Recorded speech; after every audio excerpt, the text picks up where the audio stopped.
Subsidies well, it's not a concept you really know a lot about over here as much as we do.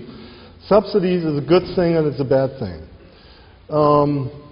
Subsidies meant that for a long time, and I'm talking about my own experience in Germany, you had a musical project and you went up to somebody who had money, usually an official at the city or state government, cultural departments, and you told them what you wanted to do, and they said, yeah, cool, here's some money, do it. And you did not have to think about an audience, you did not have to think about, how successful things would be, where it would be, where it would be leading. It was just funding the arts, funding something new. It was a very l'art pour l'art kind of concept of you have to fund the arts because the arts are important. And we are not, as politicians, we don't really have a political aim where this all is leading. Or the only aim is that, yeah, we are such a cultural nation. And this has changed. And actually, to be honest, I know this, but I only became aware of it in a couple of talks with a couple of my colleagues and with my students here, how much this has changed in the years, and I believe it has to do with the fall of the wall. That by now, Europeans look, well, as I said, when I give this example of the evaluation guidelines in Switzerland, in Zurich, the cultural departments in the cities and in the different states and governments actually want something for their money. For the first time, this is actually important. I mean, it was always important, but for the first time, people actually talk about this. So they say, well, what do we get for this? You have to hand in a report, and we want to evaluate it. We want to see what good is it doing for us. And why is that happening?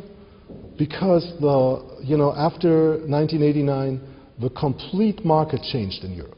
There are, the borders opened up. Suddenly, Europe is competing against itself. For the first time, the jazz scene is competing against other Europeans. My example always is, for me, when we produce concerts at the venue we have at the Jazz Institute in Darmstadt, if I invite a band from Great Britain, I get a grant, I get funding from the British Council. It is cheaper for me than to invite, even some German bands. From Scandinavia, they have a very extensive kind of marketing. So all of these market mechanisms, all of the change in the market influenced how European jazz was perceived, because by the jazz scene becoming more of a market, all the players on that market also become aware of the fact that they have something to sell. So for the first time, jazz musicians, actually young jazz musicians under 40, actually, apart from seeing themselves as artists, also see themselves as somebody who has something to sell. And, record companies actually project their advertising at very clear markets. The German ECM label did it for a long time. The German ACT label is doing it recently. Some Scandinavian labels are really marketing. So the French labels are really marketing. They want to open up new markets, and their market is not America. Their market is in Europe.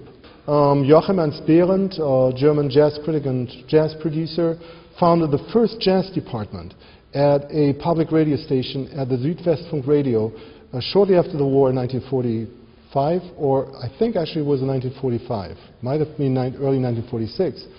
And that became the model for all the jazz departments. Of course, in Germany, jazz after the war has a political connotation. Jazz is the music that is the music of Americans, it's the music of freedom, it's the music of democracy. It was a music that was forbidden for the whole time of the Third Reich. So opening up a jazz department had extreme political connotations. And the connotations were also political for other European countries, because, I mean, the war affected literally everybody in Europe. So whether it is Scandinavia or France or Britain, jazz was the music that spoke of freedom, that spoke of individuality, that spoke of everything that Nazism was not. And so that is one of the bases why jazz actually went into the radio stations. It never really was questioned. I mean, the radio stations in Germany and in Scandinavia, which are the most active ones, to this day fund concerts. They have their own radio big bands with musicians who are on salary until they retire, which is not always a good thing. You know, there is a certain system that is just there. Nobody questions it. Oh yeah, nothing is as strong as it was. Yeah, yeah. Well, yes, private radio is competing against public radio, so public radio is trying to keep up with private radio. So everything's kind of changing. But knock on wood, well, we hope. I mean, okay, just shortly. In Germany, we pay taxes for public radio. So it's not like you know, paying for national public radio because you want to, but if you own a radio in Germany, you pay taxes for it. If you own a TV set in Germany, you pay taxes for it. If you own 2 or 3, or as an American, 6, you only pay taxes once. But you pay taxes, and those taxes go only to the public radio. They don't go to private radio stations. They go only to public radio. They finance the symphony orchestra, the jazz big band, WDR big band, NDR big band, HR big band, which are radio big bands in Germany, for instance. So they finance concerts and all of this stuff. So that is still going on, but a lot of people question it. A lot of people say we shouldn't do that. So I don't know where it's going. You had a question? Is this jazz competition, you know, in the market since 1998? Is that good? Between, you know, is that good or bad? We can't change it. I don't really know whether it is not good if people, and it's especially the people who market it. When I talk to musicians, it's different. But if the people who market it get so overly proud of their achievement, and I think there is something missing, because, well, as I said, you need to have both the respect of your achievements and the respect to where it comes from. It is kind of good, because a lot of things are, you know, I wish there were more, maybe I'm saying something wrong here, but I wish there was more competition over here. And I'm not talking about market competition, but I'm talking about artistic competition. So maybe, and because the scenes are so different from each other, you have the Danish scene and the whole Scandinavian scene, the French scene, the German scene, now the Polish scene, the Czech scene, the Italian scene, the Swiss scene, and all these are scenes that are it's not single musicians or bands competing against each other, but it's scenes that are allowed to develop within their scene, and then they compete against each other. So it's a different system than you could ever have in a whole country where you just have one big scene. So is that good? I don't know. We have to live with it. I think some Europeans say it's good. A lot of Americans say it's bad. It will change somehow. It will change everything in Europe. It will change the perception. I don't know where it's going. Yes. I want to thank you for your talk. And I don't mean to challenge it at all. I find it very interesting, but two thoughts come to me. First, I think a lot of the musicians in Europe would be credited toward advancing the free jazz model in Europe, like Peter Brooksman, Derek Bailey, Evan Parker, Peter Cobalt, didn't use the word jazz.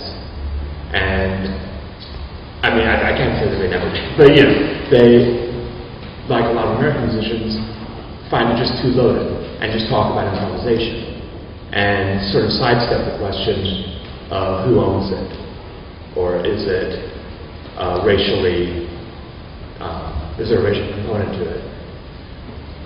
And I think also what I take to be sort of the root of what you're saying is that musicians in Europe needed to find the music within themselves, and that's how European jazz grew, is no different than what musicians in America have to deal with. And I think that we have a lot of musicians in the commercial and less commercial areas in American jazz who talk about they're still dealing with the challenges of Coltrane and Miles Davis, as if that's something to be proud of, as if that even makes sense, you know. And it's in America too, it's the musicians who find it in themselves rather than just lean on the tradition who push the music forward and do actually what I consider very valuable work.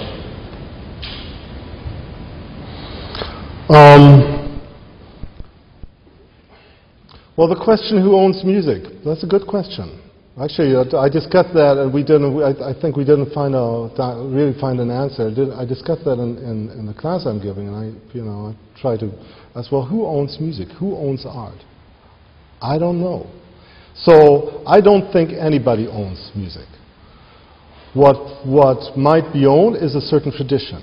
So that's when I'm talking about respect, it has to do with respecting a tradition. Now there are people who say, well, why don't you call that music you're doing over there something different? Why don't you give it a different name? And I mean, you kind of made that, say when you said, well, some of these musicians didn't actually call. Actually, the musicians you named all call their music jazz. Peter Bergsman. Oh, Derek Bailey doesn't. That's true. Evan Parker, he says I'm a jazz musician. Peter Bergsman says I'm a jazz musician. Peter Covert, at one point he said, okay, actually I'm going into the global field, but he always saw himself as a jazz musician.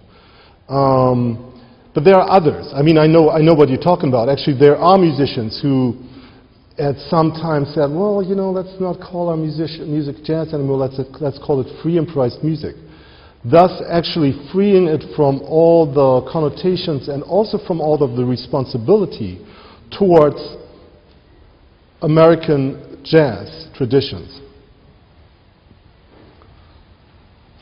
And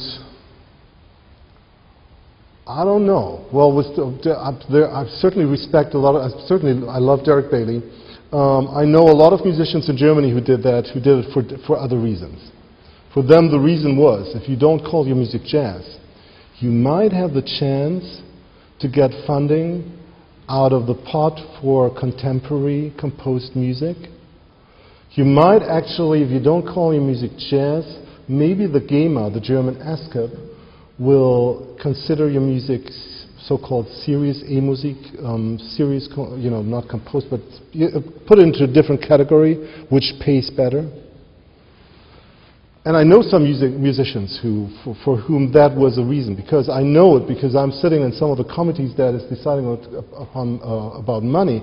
And at one point, the jazz departments had more money again, and then they finally called their music jazz again, because that was where the money was. So but that is, I mean, not taken away that they're, yes, yeah.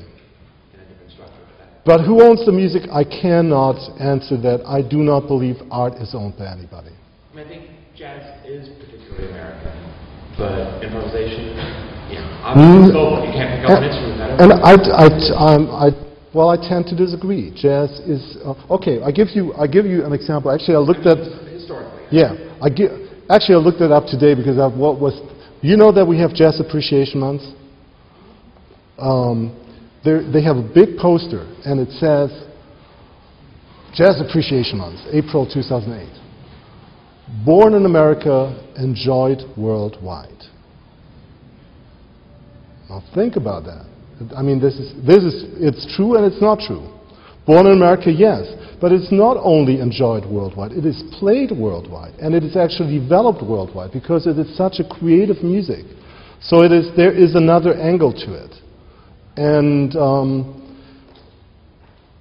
I guess one has to live with that. It is such a creative music. It is such, I always call it, the productivity of the music is it's just so exploding that it's a gift of America to the world. I can live with that, and because I dearly believe that, and that's what I believe everybody who's in the jazz field believes. But it is something that is developed everywhere because Americans taught musicians how creative you can be with this tool. Yes?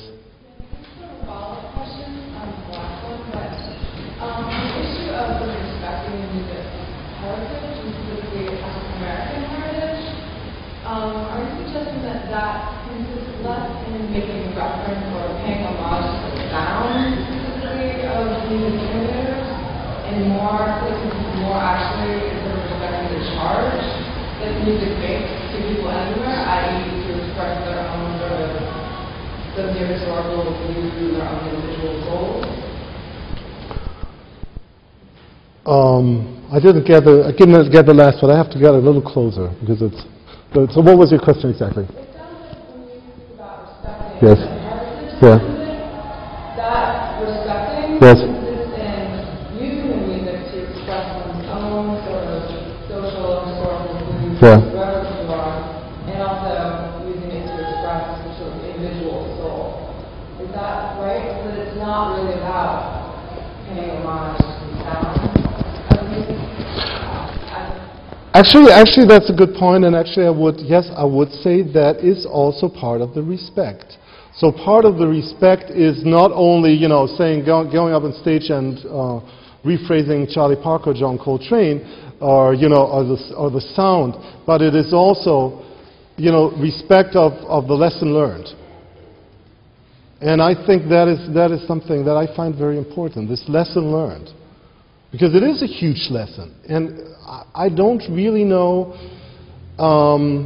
whether even many American musicians, even when they come to Europe, whether they actually realize what they started over there. And how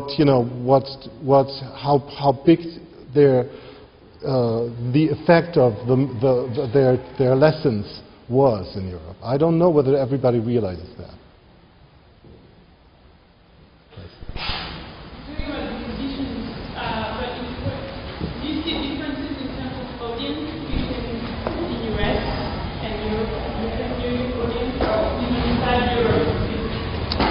Oh yeah. I went to a concert in Italy maybe a year or two ago, somewhere near Bergamo, and it was a concert with kind of avant-garde-ish, but no, well, actually it was monkish music. They played monk, not really monk tunes. It was all original tunes, but it was in the tradition of Thelonious Monk. But a little more avant-garde than that. And it was outdoors, and there were a lot of blue-haired ladies. And I was kind of wondering what they were doing there.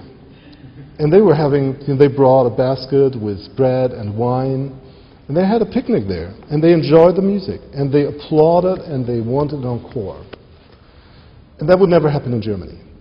Or go to France, and I see a lot of young people going to, music, to bands they have never heard of, just being curious. So that is an inner European. There are many, many inner European differences in audience reactions. I come to America, and I just enjoy the audience participation. The way that an audience actually is part of the act. Something that we lost in Europe. Because in Europe you go to a concert, you sit there, and you enjoy the evening, and then you applaud, and that's it. But you don't really, this participatory element, that is something that Europeans mislearned long before jazz came over. Do you know Natsuki Tomura, the trumpeter? Yeah. Married to Senta Kofuji. Mm-hmm. And Natsuki told me that playing in Germany is the scariest place in the world, and that the audience stares at you the whole time, waiting for you to make a mistake. That's his impression. Because he's very frightened. Did you hear that? He told about this Japanese trumpeter who says German audiences are the scariest in the world because they stare at you and they have, you, as a musician, you have the feeling they're waiting for you to make a mistake. They are not, but yeah, they can be very scary. That is actually true. That is actually true because German audiences have been educated to be silent and if you're coming from a culture where you're not expecting a silent audience, that can scare the hell out of you. But I can't really, Ted, I can't really answer your question because there those few instances that, you know, I know of Japanese musicians, especially Japanese musicians, playing with European musicians. They usually work within a free jazz context that is very, or a free improvisation context that is very open anyhow, and where people don't really think about, you know, the origin more than they hear this global kind of coming together. So it's not really something that makes much of an impact.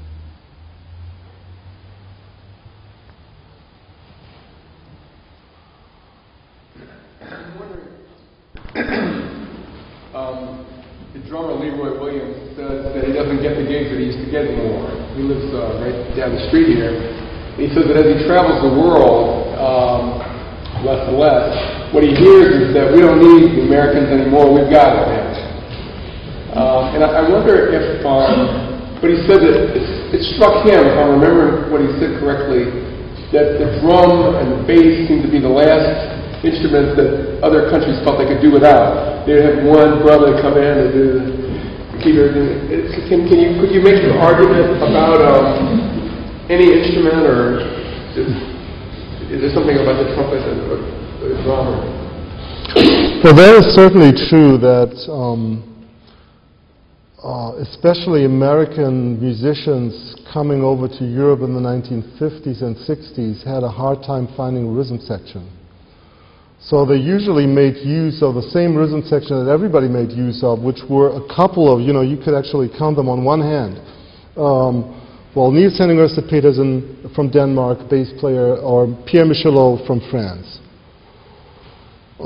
Maybe Guy Pedersen, also French bassist. Drummers, that's even more difficult. Alex Rio from Denmark. So there are, you know, it's only a couple of them. And that changed. I mean, you still, well, to be honest, I went to when I arrived in New York in January, I went to the Lenox Lounge on a Monday night to hear Patience Higgins, and the door opened and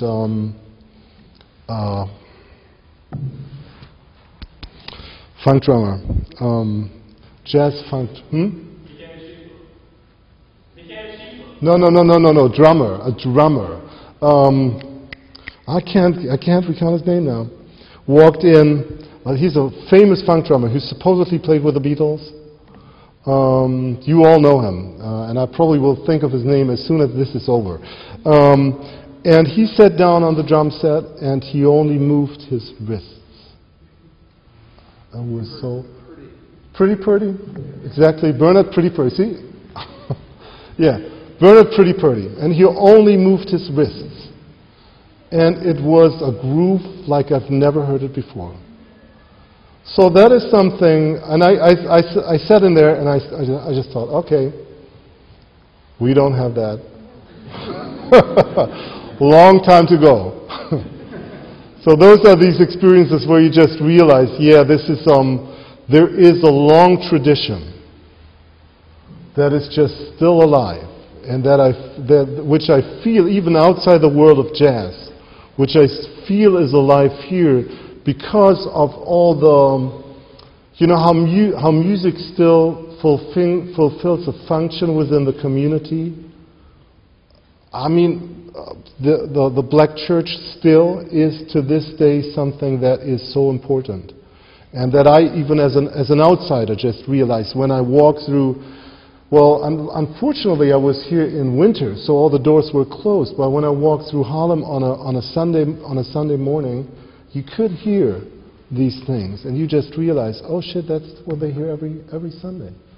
So this is, I mean, this is just, and go to a German church on a Sunday morning. There will be hardly anybody present, A, and B, it won't swing. So you don't learn that in church in Germany or many other countries. You learn a couple of these things in church in Italy or in France, in some Catholic countries where you have marching bands that still have a community function. So where music actually has a function in the community, the story is a different one. You actually will, you know, it's something comparable to this long-living tradition that is alive here in the United States. You had mentioned that the audience in jazz is very polite and they very much are. You said they were taught that. Now, is that from classical concerts? Is that just a cultural thing? Because what you were, the same moment thought you were talking about how in New York the musicians interact with the audience, and they need that. I mean, they need it as much as they feed off of the audience.